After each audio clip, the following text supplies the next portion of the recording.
Two teams who are coming from different outcomes from their last game. One coming off from being laid wayside.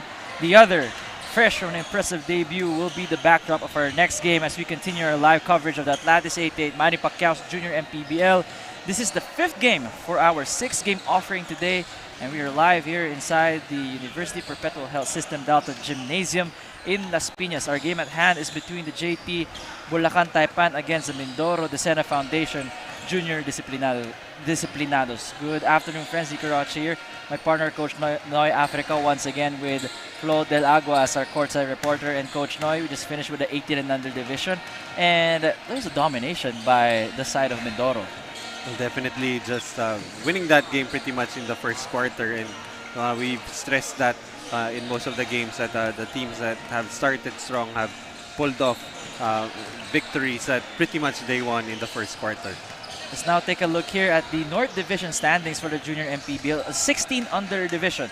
Quezon City 4-0, while yung mga maglalaro ngayon, yung Mindoro, played well last time. They're 1-0. Coach Noy will share with you guys later on bakit sila nanalo kanina, in their previous game. While for Malabon, they're 1-2. Mandaluyong 3-0. Covered them a few times. Really incredible team. While they're three teams. Yeah, 3 teams pa rin. Hindi pa naglalaro. Manila, Pampanga, and Valenzuela. And you have Antipolo and Marikina tied at 0-3, and Bulacan still winless in 2 games. Yeah, so yun yung current situation natin ngayon para sa North Division standings. But first, let's discuss about the JT Bulacan Taipan, who suffered a 75-44 thrashing courtesy of Rizal. What can they do here? Who should we watch out for, Coach Noe? Coming off that big loss in that game, they were limited to just 24% shooting, and I think that pretty much, more often than not, that pretty much explains why a team lost from the 3-point area. They made a single 3-pointer out of 21 attempts. That's 4%. They were out-rebounded 56-36. They committed 28 turnovers, which Rizal converted into 27 points of turnovers. But definitely for Bulacan, they will need to rely on Charles Victoria, who leads the team in points per game at 11 and 4 assists per game. And of course, their big man in the middle, Simon Pulong Barit, who averages 11 points per game and 7.5 rebounds per game. Kung di nyo pa siya napapanood, pag nakita nyo sa court, definitely you'll agree with me that this is their big man. Yeah, now move towards to the blue side, which is the Mindoro 16U Foundation Junior Disciplinados. They won 77-74 against their last opponent, Antipolo and MPBL. That was their debut game, and they won over Antipolo, as you said. Although they really shot well from the field, 41%, and from the 3-point area, they sank 6 three-pointers, which is actually a good number here in the Junior MPBL. They forced Antipolo to commit 23 turnovers, which gifted them 26 points of turnovers. And their notable performers there was Lemarcos Pelayo, who had 24.6 rebounds and 3 steals. And of course, their point guard, Ezer Factora, who in that game had a double-double, 12 points, 5 rebounds, and 12 assists. Grabe yung 12 assists na yun. CP3 like na, Coach Noy. Yes, definitely. And now, we will turn you over to the third member of our panel, Flo Del Agua. Flo, go ahead.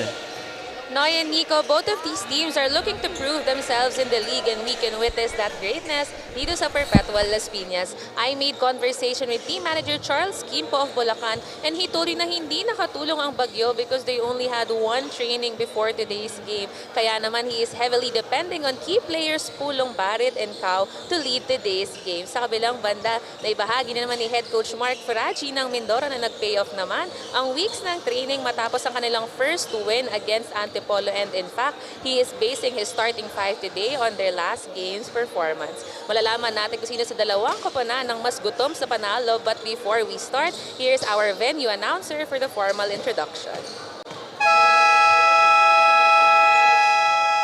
Good afternoon, ladies and gentlemen. Welcome to University of Perpetual Health System Dalta. This is the Atlantis 88 Manny Pacquiao's Junior MPBL inaugural season. It's the battle between the JT Bulacan Taipan 16 under and Mindoro 16U Foundation Junior Disciplinados 16 under. And now let's meet the starters from your JT Bulacan Taipan. On guard, number 6, Charles Victoria. On guard, number 13, Gian Gonzalez. Out forward, number 8, Kiel De La Vega. Outer forward, number 17, Miggy Kalachan. And at center, number 15, Simon Pulong Barit. Head coach for the JT Bulacan Saipan 16 under, Mr. Joben Tai. And now, here are the starters from your Mindoro Disena Foundation Junior Disciplinados. On guard, number 7, Joaquin Factura. Outer guard, number 30, Ron Madriaga. Forward, number 10, Lamarcus Pelayo. Outer forward, number 21, Renzo Mercado. And at center, number 14, John Wayne Nito. Head coach for the Mindoro Disena Foundation Junior Disciplinados, Mr. Mark Fraginal. Our referees for this ball game, Richard Carfio, Albert Sumang, and your crew chief, John Mahinay. Junior MPBL, ang liga ng bawat batang Pilipino. You are watching the Atlantis 88 Manny Pacquiao Junior MPBL, now the 1600 division of the JT Bulacan Taipan 0-2 versus Mindoro Disena Foundation Junior Disciplinados 1-0. And Bulacan strikes first here inside the Perpetual Health Gym. And Coach Noy, what can you share to the audience about Bulacan? They lost by 31 their last game. What should they do here? Both the things that they need to improve on as well. Definitely for Bulacan, they do not want to go all the way down to 0-3. Definitely they're gonna need to shoot better from the field, and that will come from, better quality of shots, like that time coming from Victoria, Charles Victoria, who was also their lone bright spot in that game with 12 points, 5 rebounds, and 4 assists. And hopefully they can make more from the three-point area, only having made 1 out of 21 in that game against Rizal. One of the things that was mentioned here in the pre-game notes natin sa JT Bulacan Taipan is that they lost the battle of the boards, 56-36. So it was really an encouraging thing for me to see. At least kakasimula pa lang naman natin dito na lumalaban sila for those offensive rebounds. That's why they're up 4-0. I think one was because of an offensive rebound that because of the urgency from Bulacan. Woo! I thought that would be the early move of the game, but all for naught. Gonzalez, the hop step. Another offensive board para sa Bulacan. They're playing like a completely different team here to start off our game against Mindoro. Well, I think basically, they're really correcting all of their mistakes in that opening, in that last game that they lost. And that's the way you start the game. 8-0 run for Bulacan. Mindoro needs to talk things over.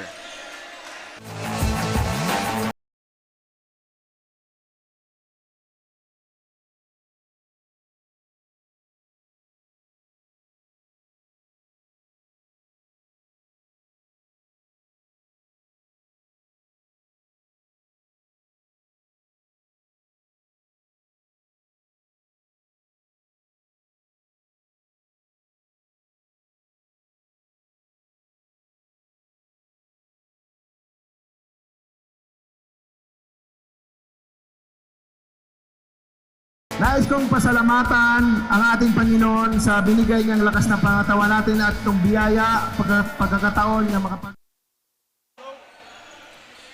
This is Mindoro against Bulacan, the 1600 division. We are currently here in Las Piñas, and for those who want to watch the games today, it's free admission. You could just come here. Papasokin kayo ng guard dito sa Perpetual. Yeah, Sabihin nyo lang, maroon kayo ng Junior MPBL. Sabihin nyo lang yung pangalan ni Nico Rocha. It wouldn't matter if you said his name or not. Papalabasin kayo pag sabi yung pangalan ko. Anyway, 10-0 run for Bulacan. I tried to look if these are the same guys that they played. These are the same people. I'm trying to look for a player that hasn't played yet. were all part of their last 2 games. So I don't know what changed. Maybe a practice, an emotional practice. Na real talk siguro sila ng coach nila. But whatever it is, it's working for them so far.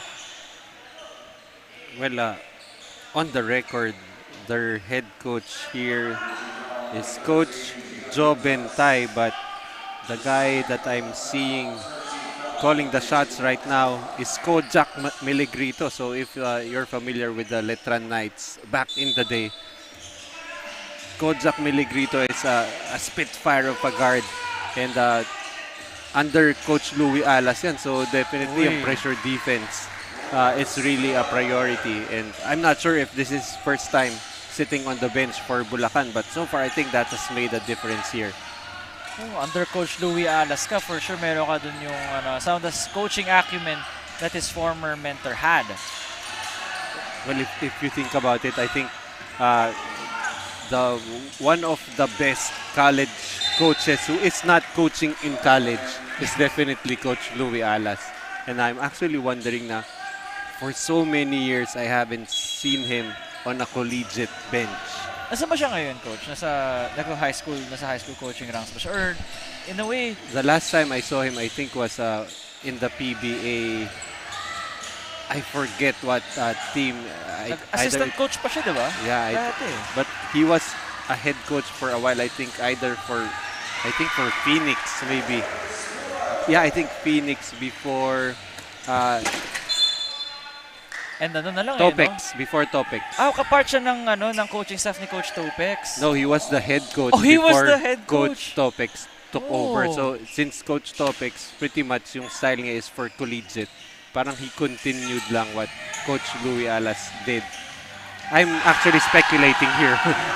But a three-pointer here being from coming again. from Gonzales.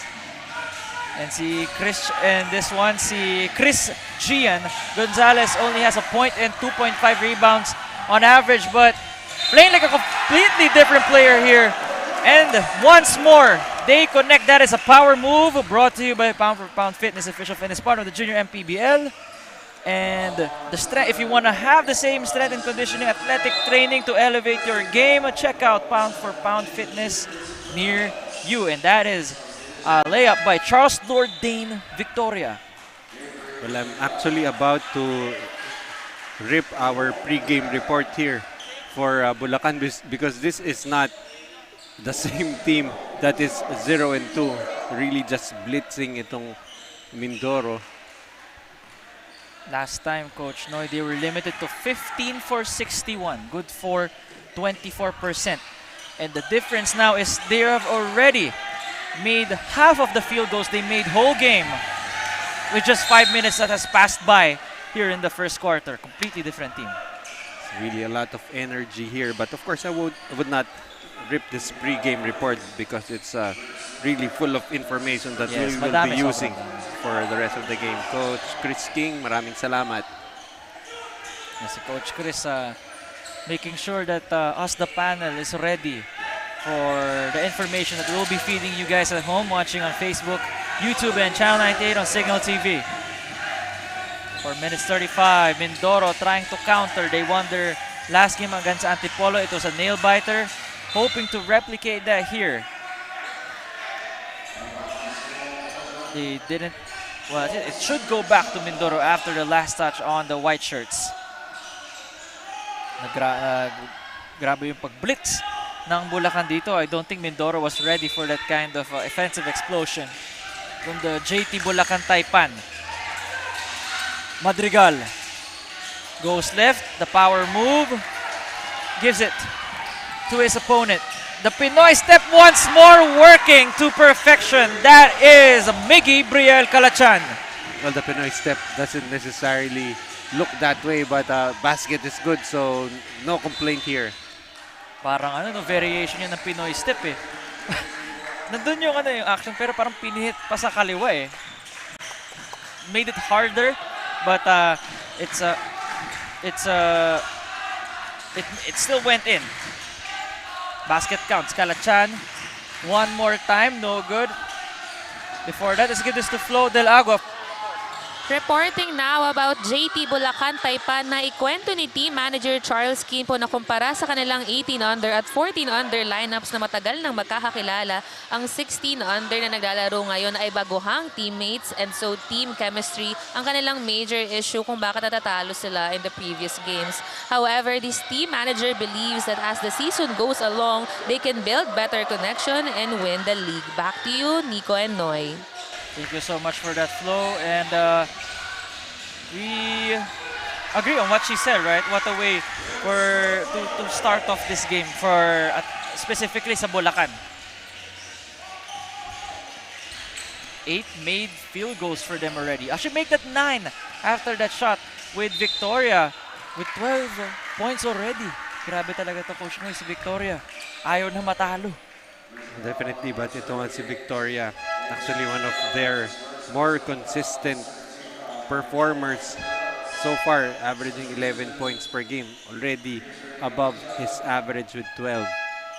So far, he's on pace for 40 plus points with the way we're seeing it. Pero tignan natin, I mean, that's a lot to expect from a player, but if he does make it happen, ano bang career? Ano bang highest point total? 40. We had I think that was for Mandaluyong in the 16 and under. Tingnan natin. I mean, it's a output that he needs to continue for the next 3 quarters, but you'll never know. Could be the start of something. It's an avalanche of scoring pagdating kay Victoria. 12 points in the first quarter. You project that 4 quarters, that's 48 points. Si Simon Pulong Barit had 11 points, 7.5 rebounds last time. Free throw is good, 20-6. And Simon Pulong Barit, one of the big men para dito sa Bulacan Taipan. You can hear their fans enjoying what they're seeing. May dance number pa nangyayari dito sa ating stands sa Perpetual Gym. Chance of defense, Mindoro. Nahihirapan itawid ang bola. Madrigal is the half-court line. Almost slipping the spin move and too many steps taken by Madrigal. And you're only allowed 2. Only allowed 2. Take here si Madrigal. The first spin move, a second spin move.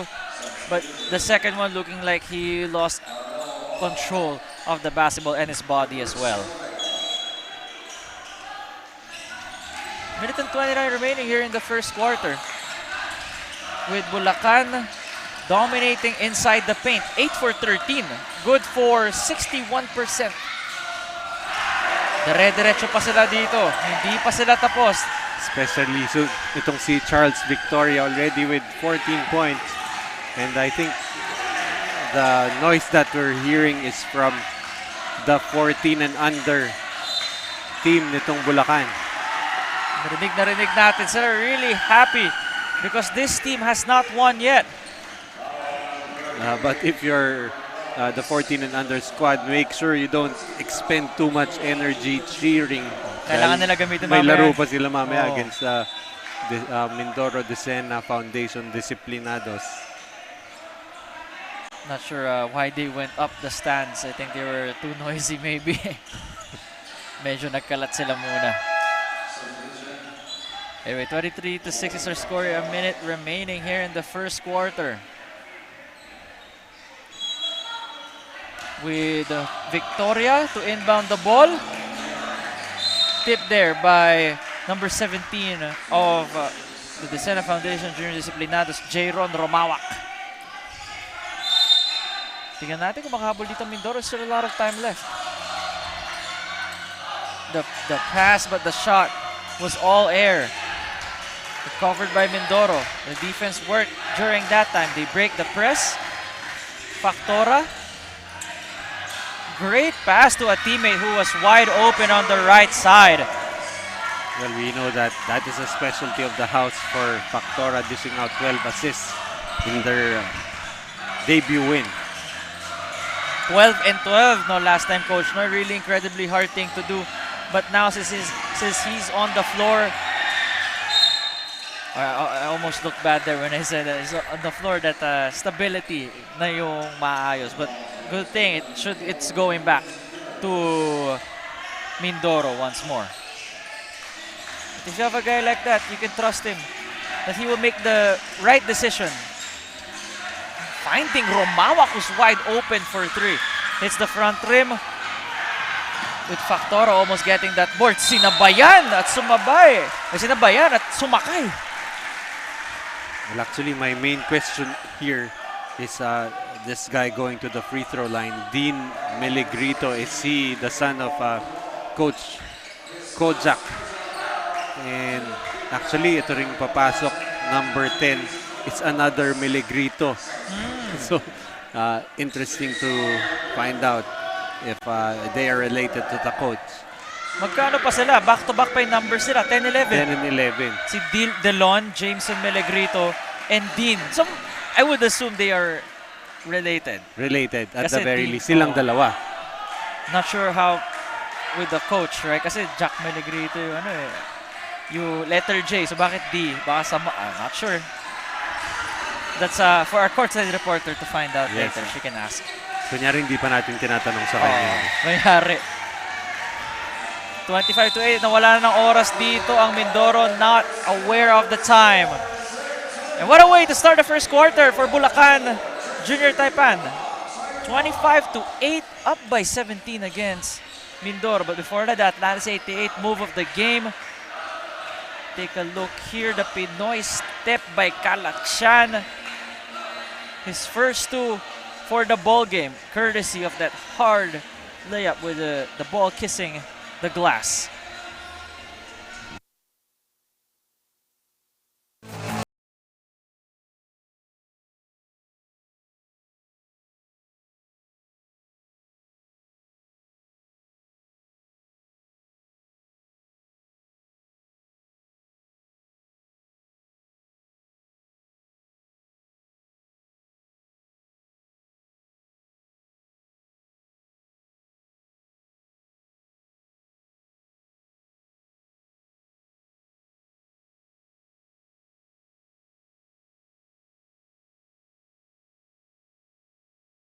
Nais kong pasalamatan ang ating Panginoon sa binigay niyang lakas na pangatawan natin at itong biyaya pagkakataon. You're watching Atlantis 88, Manny Pacquiao Jr. MPBL with Bulacan up by 17 against Mindoro. Bulacan searching for that first win after 2 games, coming from a blowout. They want to be the ones to do a blowout today. And with this kind of effort, no easy layups for dito sa Mindoro. Itong Bulacan, you can see really just wanting this victory. So Coach Noy, can you take us through what happened in the first quarter? How Bulacan was able to erupt to 25 points? Well, first things first, they've had 9 more field goal attempts, making 5 more, and that's already a 10-point differential. Turnovers, 9 for Mindoro, which itong Bulacan was able to convert it to 12 points of turnovers against nothing for Mindoro. And I think this has been the story of the more successful teams here in the junior MPBL, teams that have been able to put the pressure defense, force turnovers, and get more points of turnovers and fast break points also. Ganda ng pasa dun ni Melegrito, but was just stopped by the guys in blue. Mindoro 9 turnovers already with, just like what you said, Coach Noy, points of turnovers 12 para sa Bulacan. Mas marami pa yun kaysa sa total output ng Mindoro. The hop step and the foul. That should be 2 free throws for them. With Mindoro, they have only shot 2 free throws in the first quarter. 1 for 2 last time, good for 50%. Well, if you're Bulacan, a good sign here is they've built the 16-point lead with one of the main players that we talked about in the pregame, Simon Pulong Barret, only with 2 2 points and 2 rebounds. While something to note here as well, when in the game that they lost to Rizal, the transition game for Rizal, they made 23 fast break points. But for Mindoro, they were limited to just 2. It's something to note and to see if the kind of pace continues moving forward. If Bulacan can apply the same pressure to their opponents. Well, right now, Mindoro is showing the same amount of pressure defense. I think they know that they cannot let Bulacan just pull away here. Dami rin mga pasa na ganoon so far for Bulacan. Now their turnovers is at 3. I think nakatatlo na sila dito in total, with 2 coming in the second quarter alone. Another chance for Mindoro, and there you go. Slowly cutting down this lead. Manageable na tong 12 points. Kanina parang ano na dire-diretso 25-6 And if you're Bulacan, you cannot afford to drop your intensity, and that's exactly what Simon Pulongbarit did that time. And Simon Pulongbarit now with 4 points and 3 rebounds. They get a steal once more. Bulacan showing their high octane offense. Mag-isa lang dito. Alright, they were able to come back. Ooh, I thought that would be verticality, pero medyo may paano yun, no? The body was moving forward, at least for the Bulacan player. Well, that's why you want to put your body into the body of the defender. Nawawala yung verticality because ang instinct mo when you get bumped, especially on the defensive end, is bumababa talaga yung arm. And to keep the verticality, it has to be really vertical. Stand up ka lang. Even just a bit of an angle na nakababa, and technically you can be called for a personal foul already. This is the first free throw. 7 minutes and 39 remaining here in the second quarter. A battle between the Mindoro de Sena Foundation Junior Disciplinados and JT Bulacan Taipan. Grabe yung mga naririnig natin ditong sounds, no? May parang ibon pa. Pag may nag-free throw, iba-iba talaga mga nanonood dito sa ating Junior MPBL. A steal for Mindoro, attacking, great defense right there for Bulacan, contesting that shot but evading the defender for Mindoro. That is by Mercado, the captain of the Junior Disciplinados.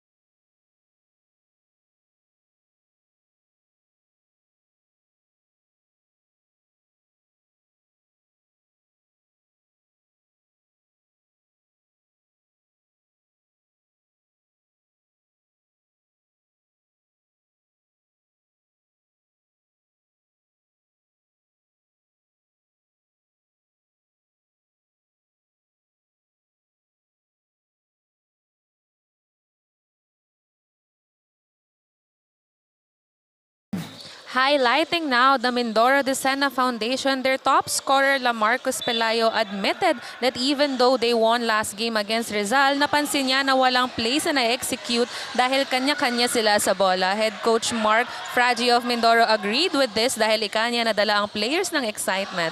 Hopefully, they can channel the same excitement para makahabol sila sa Bulacan. Don't you agree, Noy and Nico?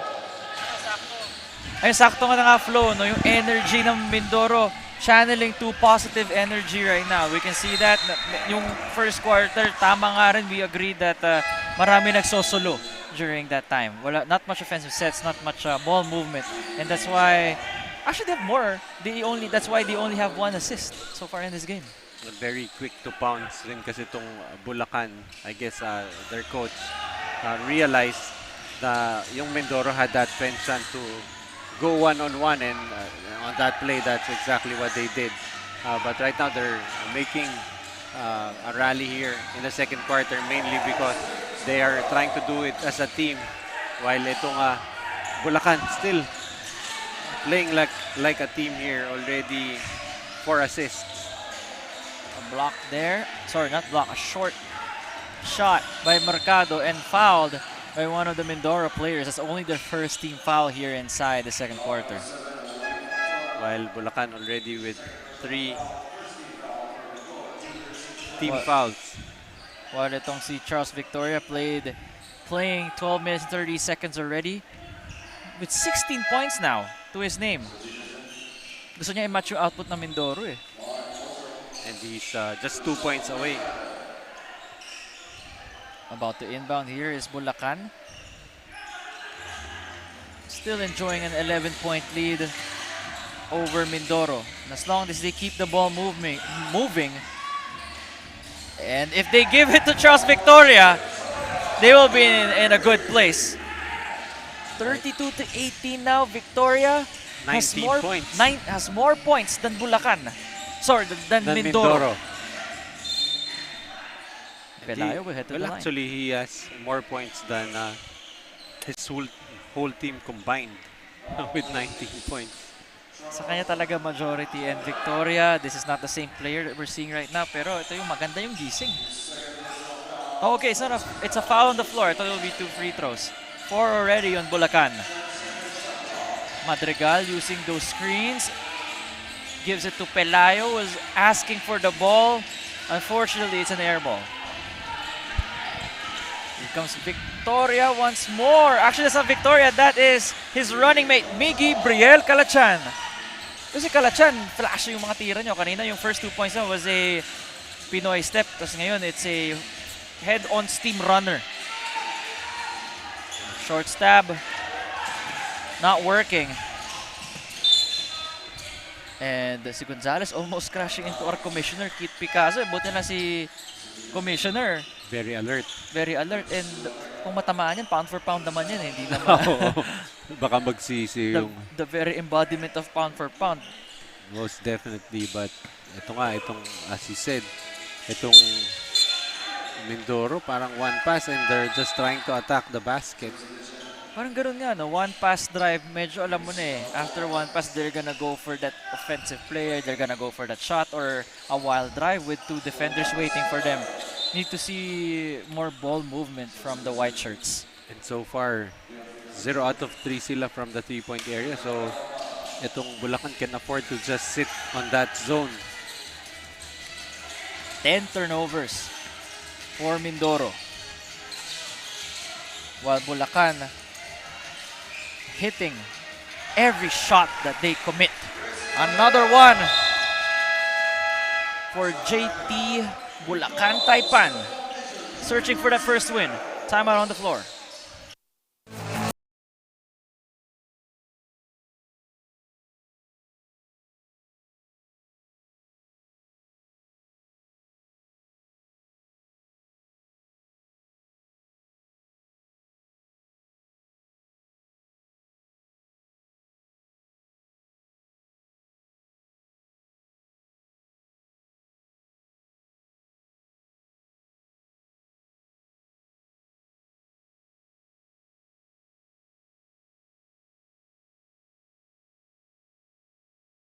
Nais kong pasalamatan ang ating Panginoon sa binigay niyang lakas na pangatawan natin at itong biyaya, pagkakataon na makapaglaro tayo ng basketball.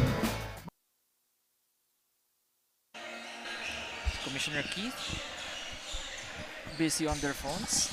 As usual, always busy, always present. Executive Director J.R. Navarro.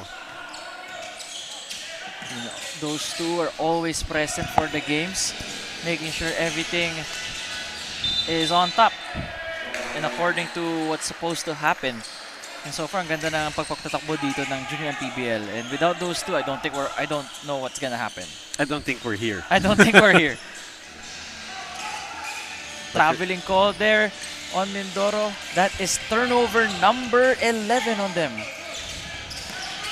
Victoria evading the defender, kicks it to the right side. A drive once more. That is si Calachan na naman. 6 points and 4 assists. Yun nga, very notable yung 4 assists dahil parang feeling mo every time he touches the ball, he's just going to the rim but already has set up his teammates for 4 baskets. Mindoro finally able to convert, but you need to see more ball movement, right, Coach? No, those kind of plays are not sustainable when it comes to getting your victory. While on the defensive end, itong si Victoria just pretty much waltzing into the rim. Bukas na ang pintuan, pasok ka lang. 21 points na for Victoria.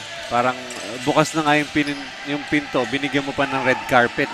What a red carpet. And that's what we have been seeing right now for Mindoro. And the first shot that they see, a good... grabe itong production ng Bulacan. Unreal, 63% from the field. I don't think anyone would have predicted this, especially after watching the last games of both of these teams. And Coach Noy, 28 points in the paint in the first half. That's something to note for Mindoro by the time they talk with one another and during halftime. Well, really, I think they are being just outworked here and being forced into a 24-second shot clock violation. Not much communication as well between teammates, not informing their other guys that, hey, the clock is going down. A minute and 16 remaining here. Bulacan in the driver's seat, 22-point lead. I think these are the supporters of the Mindoro Disciplinados. Charles Victoria still has more points than the entire Disciplinados team. Ganda ng sidestep na yun. But a block by number 34, Vince Lexi Cartago. Magandang sidestep but was not really the proper counter. When he was shooting the basketball, he was shooting right into the long arms of Cartago. It looked, parang nag-sidestep siya to the defense, into the teeth of the defense. Mas napadali pa sa kanila. The first step, the step was actually the right step. Pero yung finish niya kasi was going towards the arm of Cartago, the long arms of Cartago. Backing down from mid-court, itong mga guards ng Mindoro. Having a hard time looking for their shot, and I think there's a foul on the floor. 5th already for Bulacan, which means free throws for the boys in blue. I think that's the only knock that you can make here for Bulacan in the second quarter is really, giving up too many fouls, and now they're sending this Mercado for Mindoro to the free throw line. 8 fouls already for Bulacan, 6 for Mindoro. Medyo manageable naman sa first half. You have seen more fouls committed in the first half. I remember with a game I covered in the past, 13 to 14 minsan. Tig isang team. Actually, there was a game that I think a team gave up 50 free throw attempts. Yes, I remember that one. You told me about it before. I forgot which team, but it's up for you guys now to look for that stat. I think I've covered like maybe more than 40 games already, so pardon me for not remembering. Yeah, same. Nasa doon tayo sa same range. Ikaw 40 game range. Ako feel ko sa 30s or early 30s. Bitawan yung bola doon for Mindoro. Oh, I thought you were talking about age. Oh, a floater there by Romawak, no good. The ball is now with Bulacan. Medyo nagmamadali, and a take foul by Mindoro. They still have 3 more fouls to give. 2 more fouls to give before they give up free throws. Yeah. So, tignan na lang natin dito kung will they hold on for the last shot, but knowing them, they take the best shot available despite kahit anong oras pa yan. Nastilan pa tuloy ng Mindoro. And a power move brought to you by Pound for Pound Fitness, official fitness partner of the Junior MPBL. That is number 12 for Mindoro. Take a look here one more time. Finishing through contact. May nakasabay pa. And that is for Mindoro. That's number 17 rather. That is Jayron Rumawak. Medyo confusing yung 7 sa 2. But Jayron Rumawak, this is his first game in the Junior MPBL. And after scoring, feel ko na nawala na yung first game jitters. Back-to-back steals. Yun lang, sayang. Could have cut the lead down to 16. But at this point, manageable pa naman as long as they do well in the third and fourth quarter. But at the end of the first half, 42 for Bulacan. JT Taipan to the 24 of Mindoro. That Lattice 88 play of the game here. Let's see by Bulacan. He's getting crafty. Simon Pulong Barrett with a crafty yet strong finish. And that is the big man for the JT Bulacan Taipan. 42-24 is his score. The halftime break is coming, guys. Magandang umaga po sa inyong lahat. Maraming salamat po sa Panginoon sa magandang araw na ito.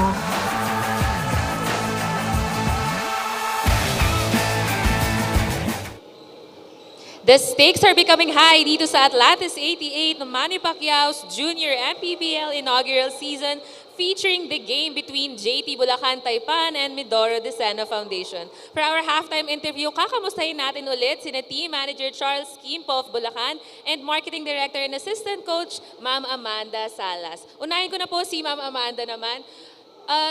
Since this is your second game po, I'm sure nagkaroon kayo ng process of reviewing your previous game. So ano po bang mga nakita niyong strengths and weaknesses ng Mindoro 16U Foundation? Actually ngayon, yung strength namin is yung, syempre, malalaki yung mga nakuha natin mga players sa mga iba't ibang clubs. Tapos meron tayong mga nakuhang mga magagaling talaga sa mga sa iba't ibang larangan kung saan sa depensa, sa opensa. And syempre, yung weakness naman namin kasi bumabagyo ngayon, yung preparation ng mga bata talagang naapektuhan.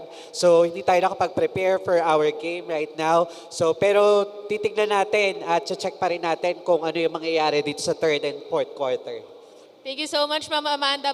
Meron pa kayong gustong batiin po at pasalamatan? Yes, yung Desena Foundation, maraming salamat sa team owner namin, JR Desena, sa pamilya Desena, and of course sa Bioscopic Laboratory Diagnostic Center, Boss Levy and Yang Skibel, Boss Solo ng Four Hoops, sa Gayosa family, Madriaga family, at sa lahat ng mga magulang na sumusuporta sa Mindoro Desena Foundation. Yan lang. Very well said, Ma'am Amanda. Maraming salamat po.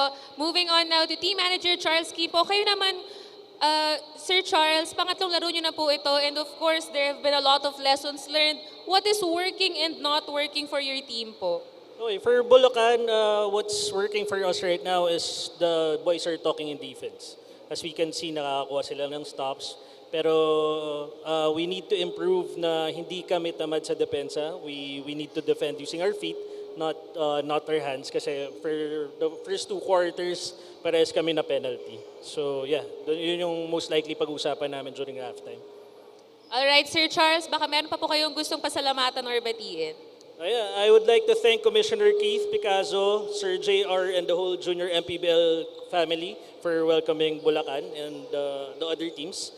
Our boss Joe Bentay, Toda Action, and the whole Bulacan community. Thank you po. Thank you so much for that, Sir Charles. At bilog ang bola sa laban na ito, kaya't magbabalik po ang Junior MPBL.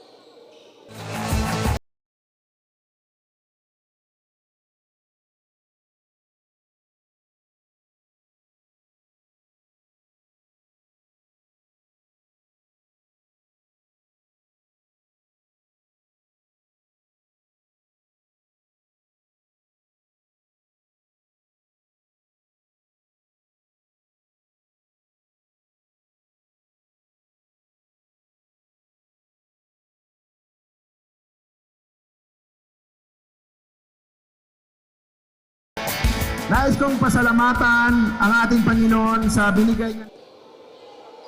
Tulad na lamang ng sinabi ko, dito sa Junior MPBL may chance ding manalo ang ating mga audience. Kaya naman here we have the half-court shooting challenge kung saan ang unang makakashoot from the half-court ay mananalo ng brand new smartphone from Junior MPBL. Kaya i-cheer naman natin sila.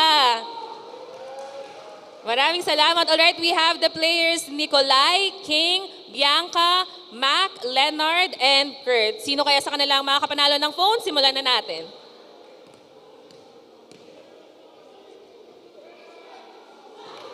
Almost there for the next one. Naku, bumibuelo pa.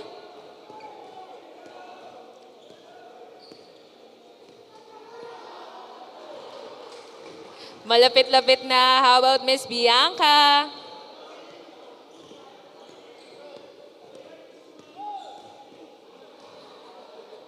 Medyo nabitin lang ng konti.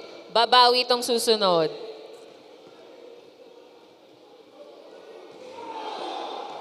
Konting-konti na lang, down to our last two players.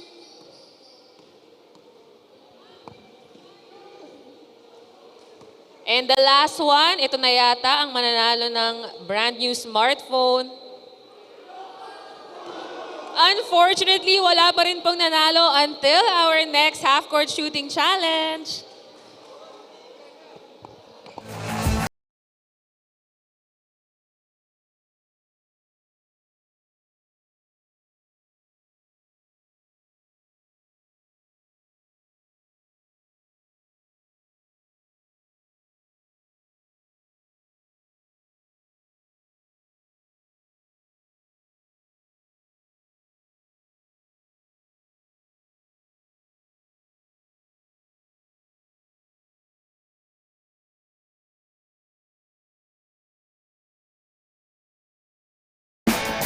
Nais kong pasalamatan. This is Atlantis 88, Manny Pacquiao's Junior MPBL. Let's take a look at some of the first half highlights here between Bulacan and Mindoro 16 and under division. So before that, there you go for Bulacan. That is the story of their first half, right? Si Charles Victoria. Definitely already with 21 points. But looking at the numbers, itong Bulacan already 60% from the field, only 34 for Mindoro. Turnover story, 13 for Mindoro, 9 for Bulacan. But the points of turnover, 16 to 9 advantage for Bulacan. And as you said earlier, the story in the first half has been Charles Victoria already with 21 points, while for the other side it is Mercado leading the way for Mindoro. Yeah, and while for Mindoro, ano ba kailangan nila gawin dito, Noy, if they want to get back in this game first before the victory? Ano kailangan linisin? Well, the thing that their coach was telling them before the game was to play more as a team. And they're not going to be able to overhaul this lead if they're going to try to do it on their own. And habang itong Bulacan really just trying to share the basketball, and just as we say that, you have Victoria bubbling that catch there. And with regards to the turnovers pagdating sa Bulacan and Mindoro, Mindoro has more turnovers than Bulacan, but it's the efficiency of Bulacan that changed the whole game here. 18 for 31, 58%, 9 for 26, 34% itong Mindoro. That is why this is the score you're seeing right now on your screens. But if you're Bulacan, you have to be very careful because you know that Mindoro will try to make a run here. Kaninong foul yun? I think that's going to be on Simon Pulongbarit. And that is just the first foul for Simon Pulongbarit. There's foul on Simon, but goes back to Bulacan. A steal though, another one. Another miscue on the blue shirts. A runner. Di ba rated din yung physics ng bola nun, no? Stop ball yun. Tawag nila stop ball if you, pag naglalaro ka ng billiards. Parang ganun ngayon nangyari, di ba? Yung pectus, the backspin. Actually, pinatay yung bola at back rim. Pag naiipit sa gilid yun, no? Tapos bigla na lang gagalaw ng ganun. Parang ganun yung nakita natin after the runner by Kalachan.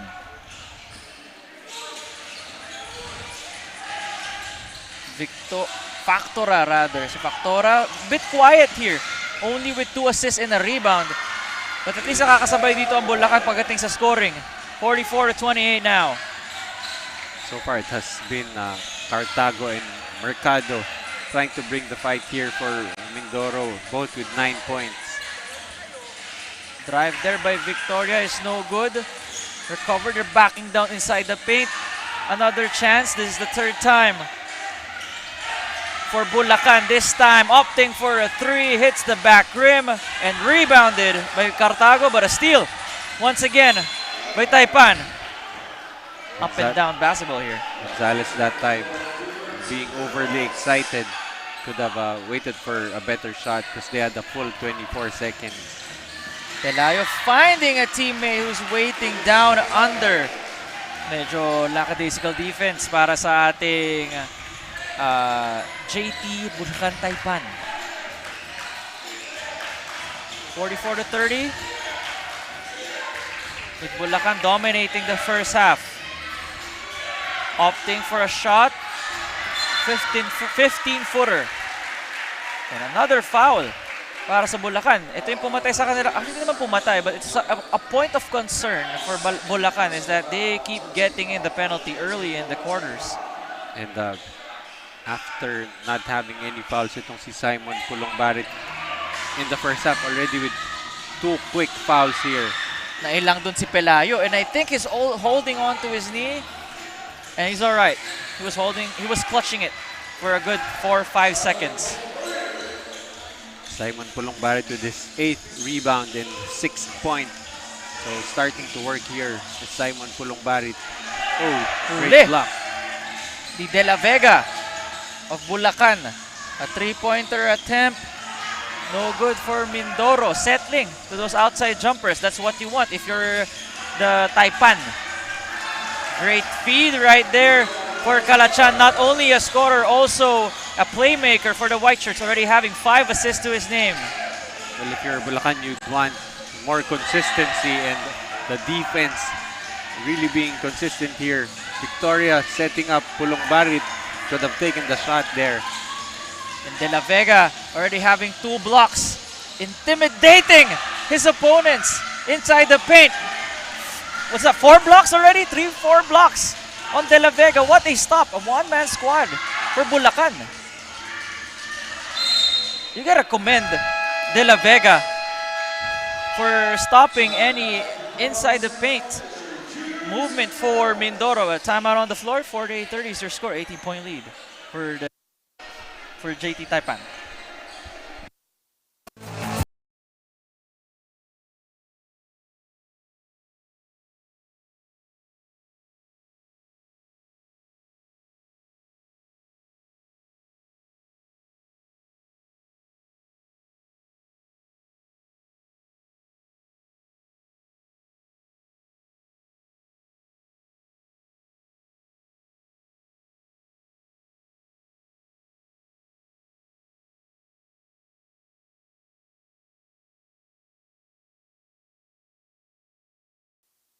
A look here at the defensive presence. The defense minister, si De La Vega, stopping any opportunities that Mindoro wants to do inside the paint. Just playing honest defense, hands up, and that's what you teach your kids when it comes to defending the shaded area. On paper has officially 2 blocks, but I feel like he had a little more. But we have Madrigal hitting from the outside, and they're going to need a lot of that. That is Madrigal from the right wing, making a rare 3-point shot para sa ating Mindoro Decena Foundation Junior Disciplinados. Madrigal once more, picking up the pace. 15-footer is good. Madrigal, 5 quick points. Let's see if that is enough to spark a run here for Mindoro. And ito si Madrigal, after 8 minutes of action, finally scored 5 points. Here he comes again.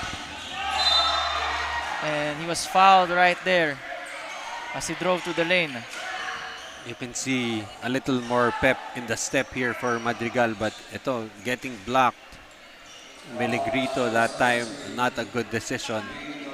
Si Cartago naman yung naka-block this time para sa Mindoro. And si Vince Lexi Cartago with 11.7 rebounds already. Close to his average of 16 and 5. More rebounds now than his last game. Well, they're going to need to do a lot of work here if they're going to complete a comeback here, but that lead is now down to just 12 points.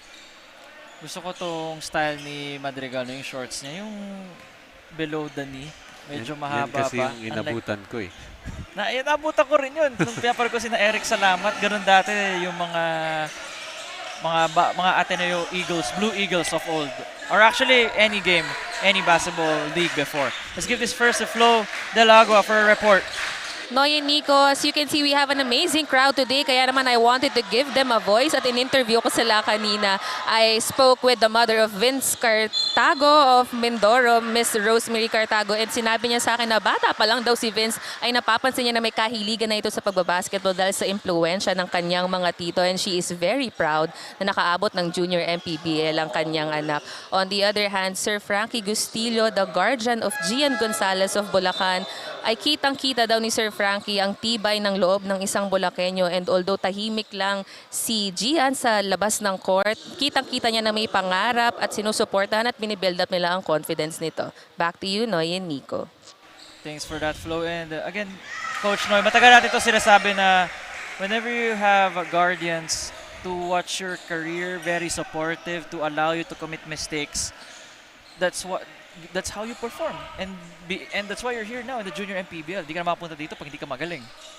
Actually, when you say guardian, it doesn't have to be familial yung relationship. Okay, It could guardian be na lang sinabi ko just about anybody who is willing to guide these kids. And definitely, these kids need a lot of guidance. At some point, there are a lot of options, a lot of choices to be made.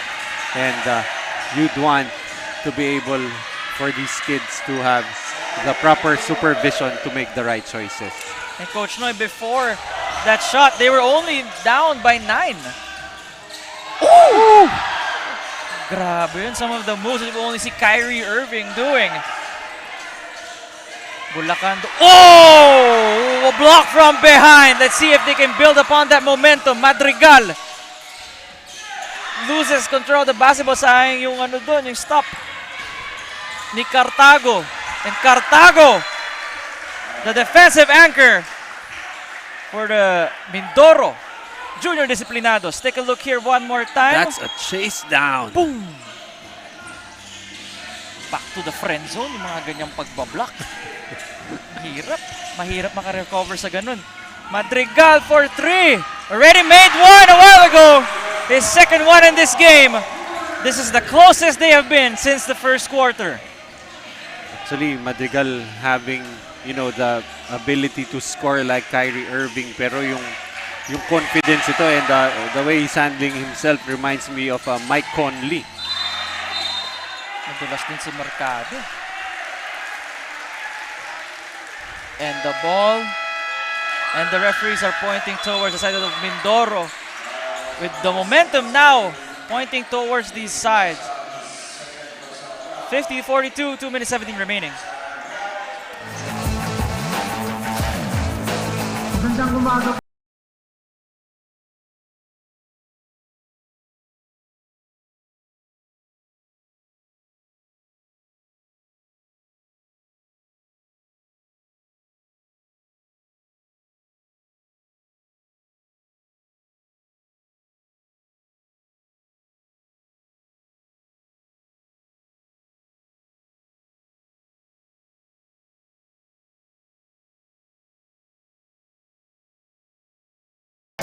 Nais kong pasalamatan ang ating Panginoon sa binigay niyang lakas na pangatawan natin at itong biyaya, pagkakataon na makapaglaro tayo ng basketball.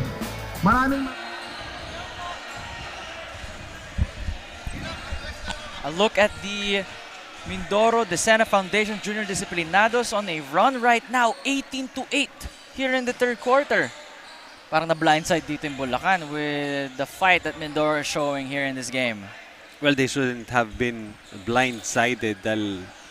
I think they should have expected that Mindoro was going to make a run here.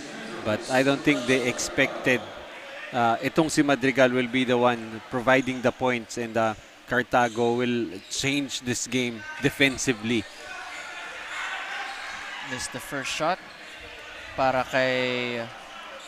sa Mindoro. That is number 21. Mercado. 0 for 2 for Mercado. Let's see if Bulacan takes advantage. Gonzalez pulling up for 3 immediately. Could have waited a bit longer. Medyo na nagmadali dun yung Bulacan. Well, actually, he was forced to not go into the lane because Cartago was already waiting. Great stop there by Bulacan. Nahuli nila dun. Baseline trap.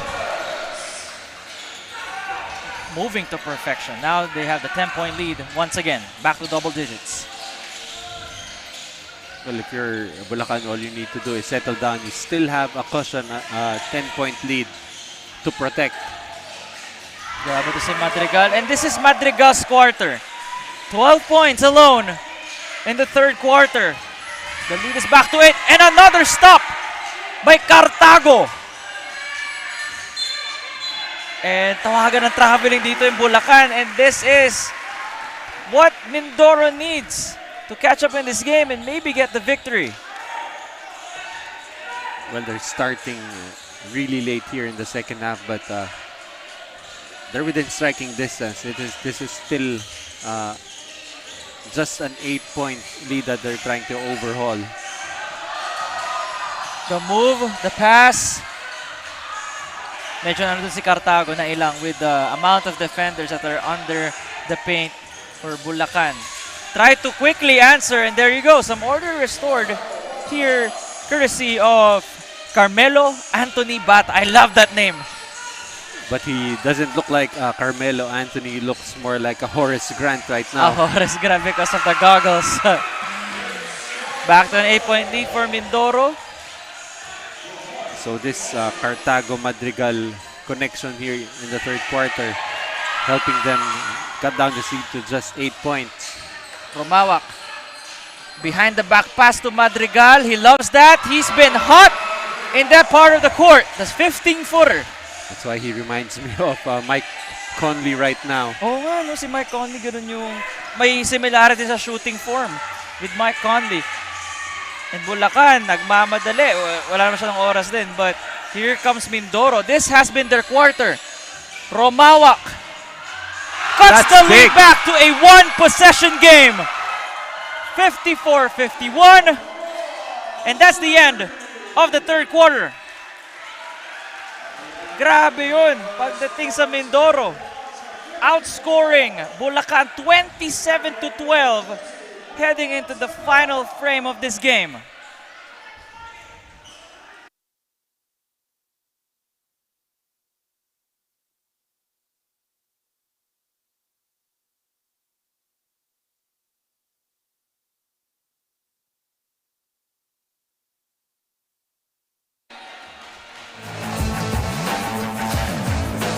Magandang umaga po sa inyong lahat. Maraming salamat po sa Panginoon sa magandang araw na ito.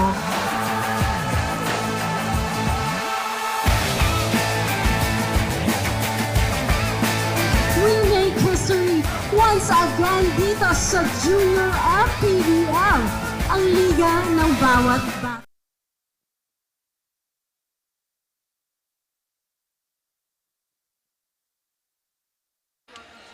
You are watching the 1600 division between Bulacan up against Mindoro, with Mindoro owning the third quarter, looking like a completely different team. Nabuhayan, maybe after that pep talk, after the first half.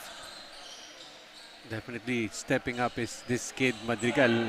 Even looking at us here, I think he's trying to insinuate that if they pull off the victory, he should be the best player of the game. Pwede, very could be. Aitre Madrigal had 0 points entering the third quarter. He left that frame with 14. Looking to add more to that. Scramble for the ball. Bulacan moving with some urgency. Since they just lost what? This was 1 point, 20-point lead, di ba, Coach Noy? Yeah, that's right. The biggest lead, I believe, was at 20 points. Drive by Victoria, no good. And that is it 2 free throws? Not sure kung ano ba. Yeah, it's given 2 free throws. If I'm not mistaken, Charles Victoria in the first half already had 21 points. And he has yet to score here in the second half. And si Victoria was held in check. Napaghahandaan na siya this time. And he's off, lamig. Well, let's see how much gas is left in his tank. This is going to be a wild wind-up here. Actually, when teams are trying to rally, it's one thing to catch up. It's another thing to overtake. Yeah. Iba na yun. Ibang challenge yung pag-overtake, di ba? Some people think na it's the same, but that's another challenge in itself. It's like another mental breakthrough that you have to go. Ayan na nga. Bulacan responds with a 4-0 run in just 40 seconds of action.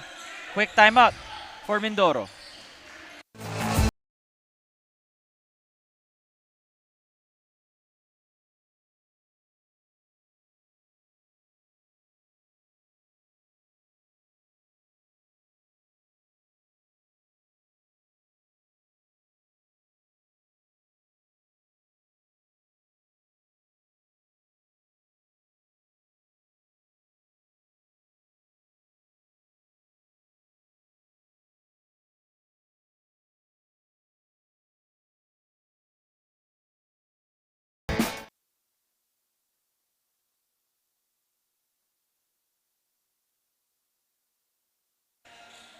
This is Manny Pacquiao's Junior MPBL presented by Atlantis 88 live on Facebook, on YouTube, and Channel 98 on Signal.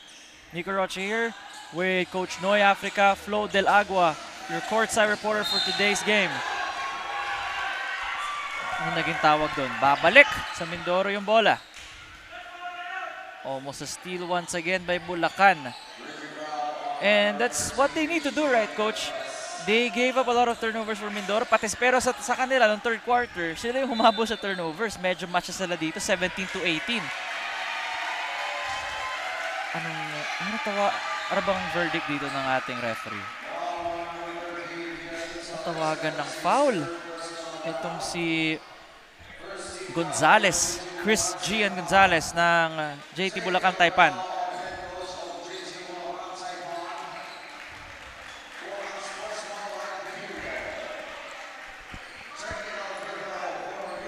Unsportsmanlike behavior daw, Coach. No, I'm not sure. Is it because of the complaining na nag-pile up na rin? Most likely due to complaining, and if you're Bulacan, you have to keep your head together. You're still ahead, and you don't want to be giving 3 points here for Mindoro. Yeah, that's the last thing you want to give to your opponents who are catching up and riding the wave of the momentum heading into the fourth quarter.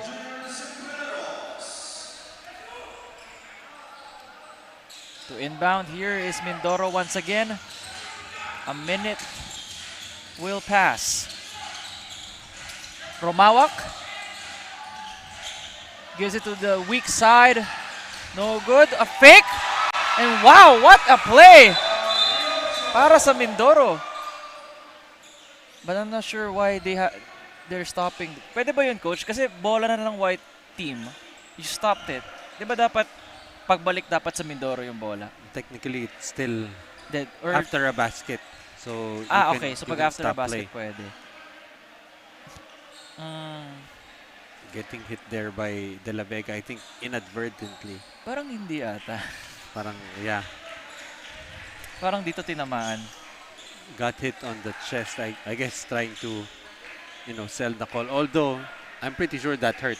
Yeah, that hurt, but would it warrant falling down to the ground, holding onto your face? If I got hit like that, probably.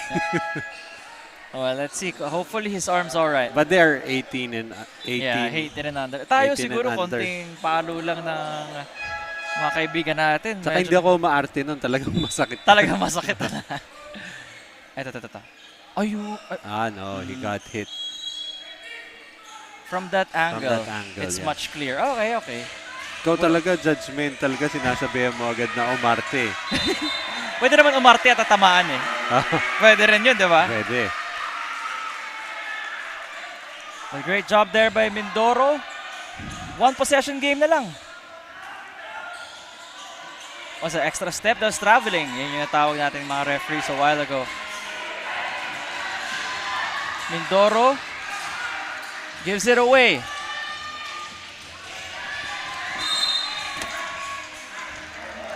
Alright. Grabe yung action dito sa loob ng Perpetual Gym. This is an occupational hazard. Occupational hazard. Kailangan ng insurance dito. Di ba, Coach? Yun yung kailangan natin hingin. We need insurance. Hindi, okay lang ako kahit wala. I'll keep on doing this without insurance. ano lang, kahit This is tubig lang. this is the best seats in the house. Yes, best seats in the house, definitely. A three for Bulacan, no good, hits the back rim. And should go back to Mindoro. Starting to feel like the pressure is on Bulacan, but they are still ahead by 3 points. 8 minutes and 7 seconds remaining here. One possession game. Victoria has been quiet, chose to give it, but well read by Mindoro. The comeback is almost complete, just waiting for that crucial basket. Called for a holding foul here on Bulacan, only their second team foul. But that's going to be 3 on Simon Pulongbarit. Charles Victoria has been quiet in the second half after scoring 21 points in the first half, only 22 total. Definitely, we can agree that he was silent, been silenced. Well prepared itong Mindoro for their adjustments, and that is the reason why they're only down by 3. But still not able to get over the 3-point hump. Kasi stuck sila dyan eh. Gonzalez, the feed to Pulong Barit, but Cartago was there. Cartago has definitely changed this game from the defensive end and even scoring on the other end. Ayan na nga, no, Cartago cuts the lead to 1. Just one more point for Mindoro. You can hear the chants of defense. Karamihan ng tao dito supporting the Decena Foundation Junior Disciplinados. No good on that shot.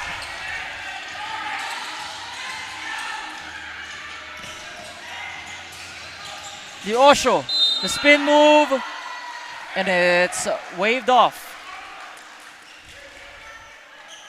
Oh, it's waved off, but a foul. Pushing foul, sabi ng ating referee, so that's on the floor, no free throws yet. Well, so far for Mindoro, I think the main adjustment is being able to handle that full court pressure.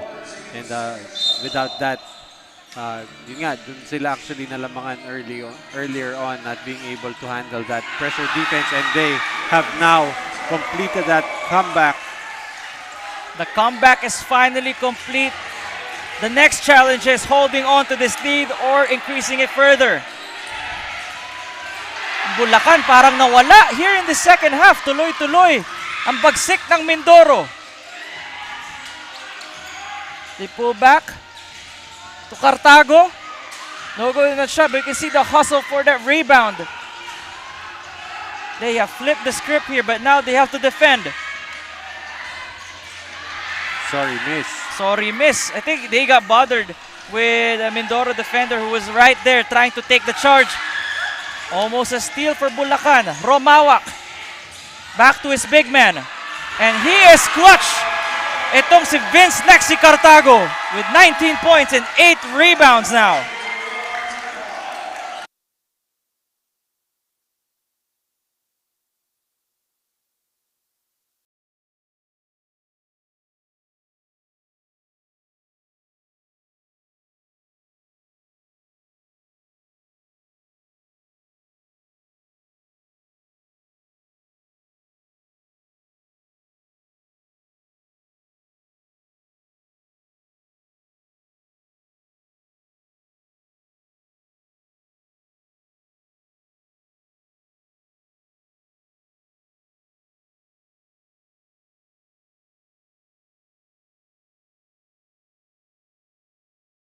Nais kong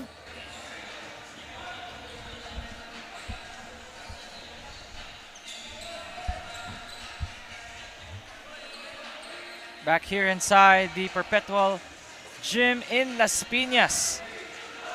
A comeback just happened right before our very eyes. Mindoro, who was down by 20, is now up by 3 with 5 minutes and 50 seconds remaining in the fourth quarter. An 18-point turnaround in the second half. They have scored 36 points to just the 15 of Bulacan here in the second half. sorry, What that a was turnaround. that was a 21-point turnaround in the second half. Grabe talaga. Almost a 3 there by Kalachan. Could have tied this game. Nakita sa Mindoro, binabagal na nila yung pace no? Mercado at mas calculated na yung offense nila. Tikat pa mag-end one. And they're actually willing to share the ball right now. Looking for better shots. Although assist-wise, both teams very low at 8 assists. But you feel like itong Mindoro is now playing more of a team as opposed to in the first quarter na talagang kanya-kanya sila. Renzo Mercado for 2 free throws. Misses the first one pero okay lang. It's 60-57. A lot of time left here but this second half is theirs. Konting kapit na lang, no? Coach Noy. Kasi matagal pang kapit yan. 5 minutes is yeah, a tagal long pa. ways to go and all it takes is one big play here for Bulacan. And they have the guys to do so. They have Bulong Barit, Kalachan, and Victoria who are able to take the biggest of shots.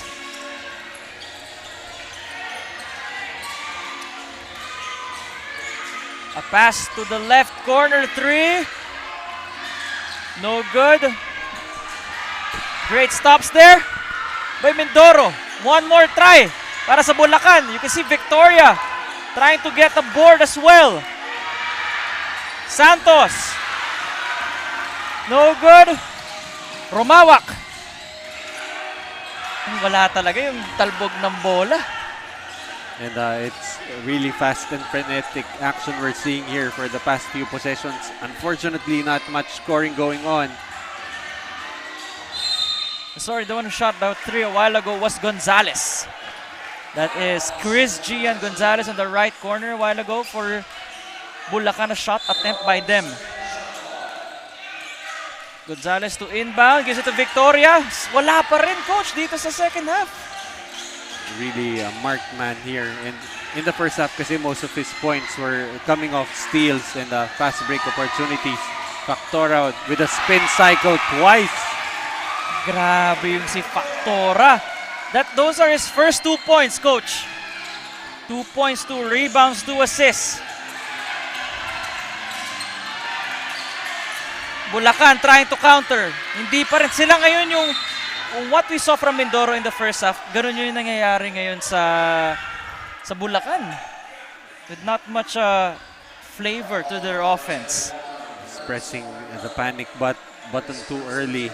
Itong Bulacan, they're really just trying to land a haymaker, which is not the case dahil itong Mindoro cut them down, using jabs and a combination of different kinds of attacks. While ito sila, nung inabutan na sila, they're panicking and a few attempts from the 3-point area, they were just down by 3 with a long time to go. You don't have to take the 3-pointers just yet. Second shot is good by Pulong Barit. And Simon has 9 points and 12 rebounds with 2 assists to his name. Chance of defense. From the side of Bulacan. Sila na yung naghahabol eh. Factora showing why he's a floor general for the junior disciplinados. Averages 12 a game. He only has 2 now, but you can see that mas maganda yung ikot ng bola whenever he's there on the court. And Factora once more with the steal, the bump, the tap though by the white shirts. Factora with a spin move. Hounded by the defense of Bulacan. They get the stop that they want. Is this a fast break for them? Victoria couldn't corral that pass. It was too strong. What I'm actually waiting for here from Mindoro is Madrigal, who right on cue is being sent in, but was not able to make it in time to be substituted. Ayun, pasok pa ata yung bola na yun. They were waiting for it. A drive by Victoria, and those are his first 2 points in the quarter. That's right, and a first field goal in the second half. Oh, that's back-to-back turnover. Yeah. Yung ikot ng bola, hindi na-calculate ni Diosio. Sayang yun, no? Crucial times here in the second game, 1600 division. Mindoro and Bulacan. 14 to shoot. Hindi ko na ba't sino itong nahulog? Si Factora. No. That's not Factora. That is Gonzal. Kalatsan and Madrigal. Yan, si Madrigal. He's back in the ball game. Let's see if he can provide that finishing kick here for Mindoro. 3-point shot is that's good! big. Victoria regains the lead once again for his team, 64-62. And everything moving towards their way right now. Power move brought to you by Pound for Pound Fitness, official fitness partner of the Junior MPBL. And wow, what a way to respond with a run of their own. Even when everything is looking bleak right now, Chris Gian Gonzalez having the game of his life. It's really, amazing how quickly the tables can turn here. And right now, it's Bulacan now with a 4-point lead. Misses the free throw. 2 minutes 32 remaining. Trapped. And he got fouled. There's a player under the table. Two players actually yeah. under the table. Kasi kanina, the tables have turned. The tables have turned. So now they're under the table. The players have turned. Yeah, under the table, the good kind. Oo, under Yeah. the table, the good kind. Sa ilalim pa ng ating head official no? But yun nga, Bulacan is already in the penalty, so that's going to be 2 free throws here for Mercado. Renzo Mercado with some crucial free throws para sa Mindoro. Converts the first one, cuts the lead back to 3. Kanina sila may lead, pero yung Bulacan had they just blitzed them out of nowhere.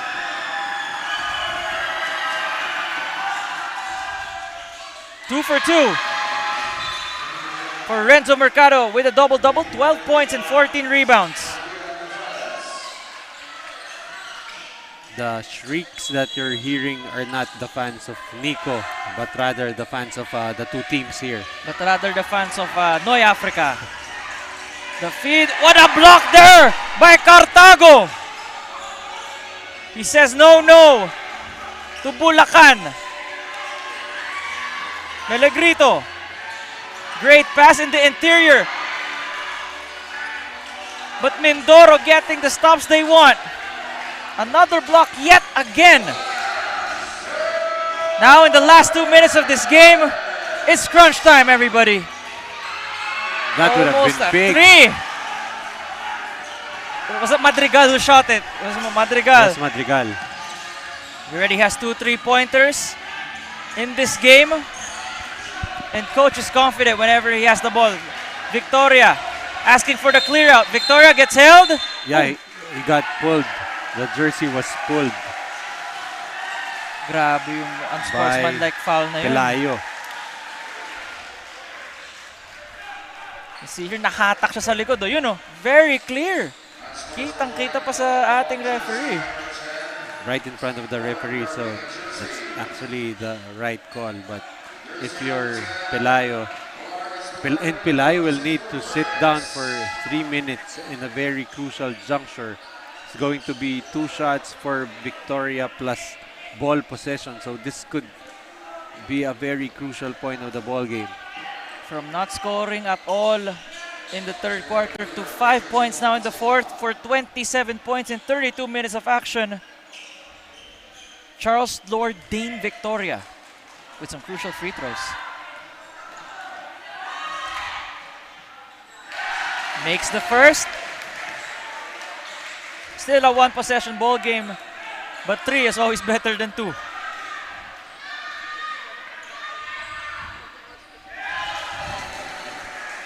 Some extra cushion right now for the JT Bulacan Taipan.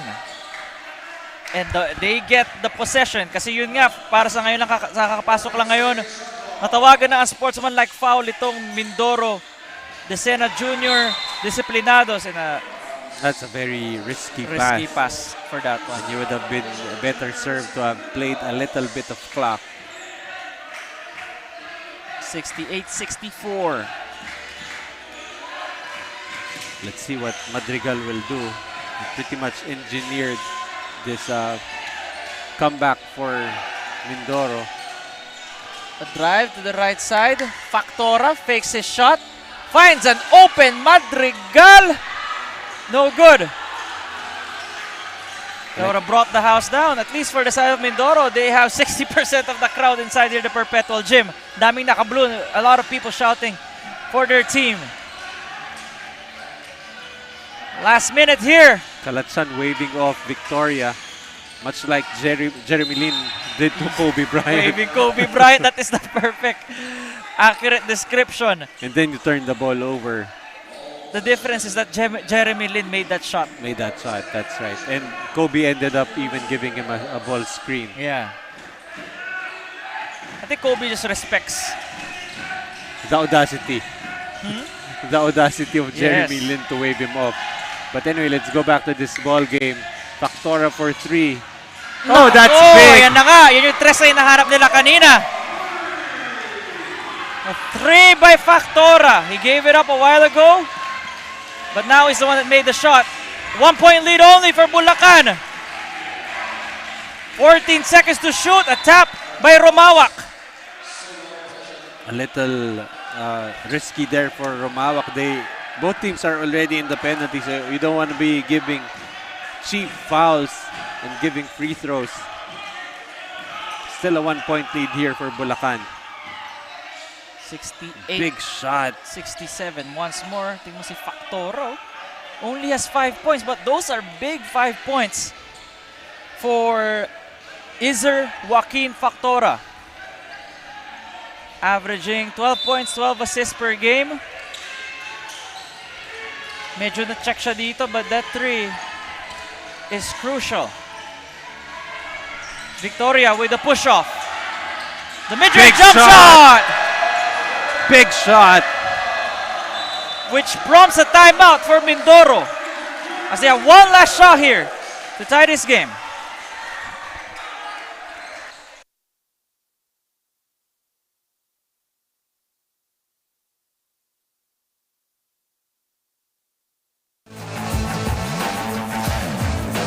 Magandang umaga po sa inyong lahat. Maraming salamat po sa Panginoon sa magandang araw na ito.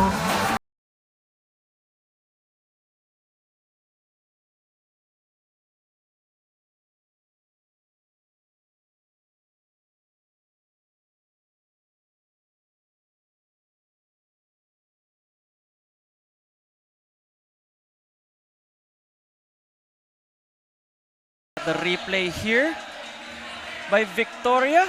Smooth as butter. Grabe, may konting sigaw pa kasi siyempre 1 point na yung lead nila prior to that shot. May konting tulak pa May to konting create tulak pa separation. Jordanesque. O Kobe ba?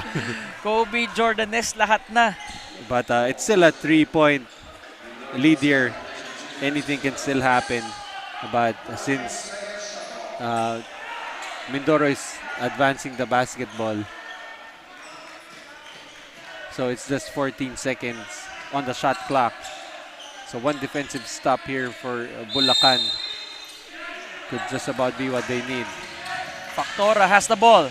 Made a 3 earlier. Gives it to the left corner. It's short. A battle for the rebound.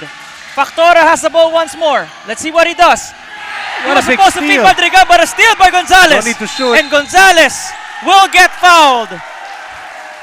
What a stop by Bulacan. They almost lost the game, Coach Noy, but then they were able to regain it back. Just 5 seconds separates them from their first win. And it's because of guys like Chris G and Gonzalez providing key stops and baskets and outplaying his averages. That's why they're on their way to their first win. He needs to make one more para di na sila kabahan dito. Because if he makes a second shot, the pressure is now on Mindoro. There's more added pressure rather. That's right, and there's no more timeouts left here for Mindoro. So hands up ka na lang, hands up defense na lang without fouling from the 3-point line. Probably we don't even need to play defense anymore. Alright, he misses the second. 2 seconds. Oh! What a block by Kalachan! And that is the way you end this ball game.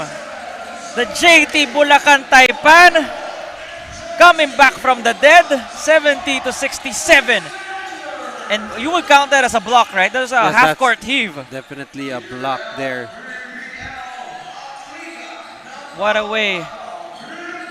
Grabe talaga yung action dito sa Manny Pacquiao Jr. MPBL. 16 under division.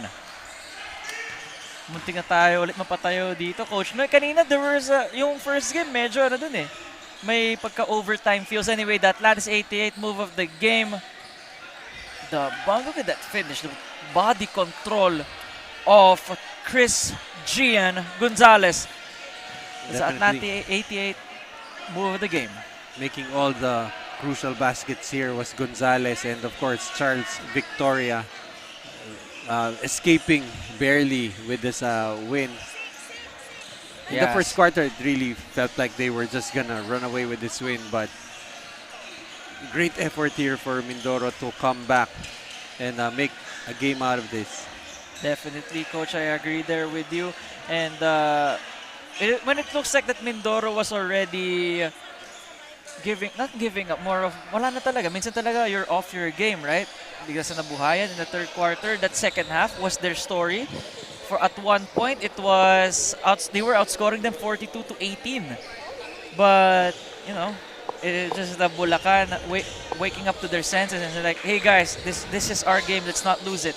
Just in time, actually, as we see again that I think this was a crucial basket here, extending that lead to 4 points and none bigger than this mid-range shot coming from Charles Victoria.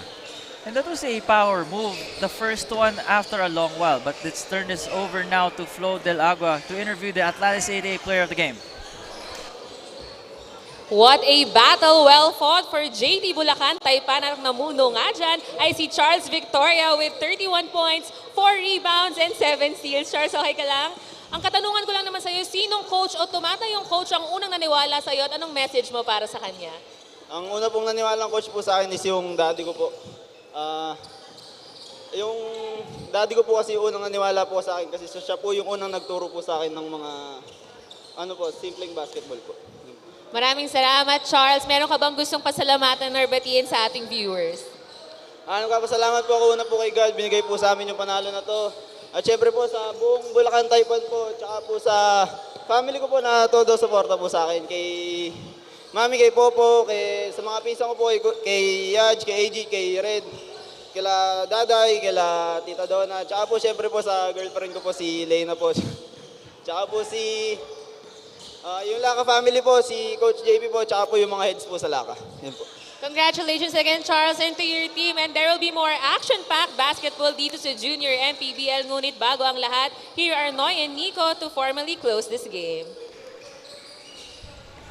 Actually, wala na masyado masabi dun sa nangyari na action. Napapasigaw ako. I immediately reached out for my water after seeing the highlights and remembering what happened in the fourth quarter. That is something that you expect from a playoff game, but I'm really happy that regular season pa lang ganitong action na nakikita natin sa Manny Pacquiao Jr. MPBL. Just showing a lot of heart itong both teams. I really love that fight back coming from Mindoro, spiked by the effort of Cartago and Madrigal, but in the end, just too much. Charles Victoria giving the victory here for Bulacan. We wrap up another live coverage for the 1600 division with Bulacan squeaking with a win over Mindoro 70-67. Our next game will be the 1400 division matchup between the two cities. On behalf of Coach Noy Africa and Flo Del Agua, this has been Nico Rocha, and this is the Atlantis 88 Manny Pacquiao Jr. MPBL, ang liga ng bawat batang Pilipino.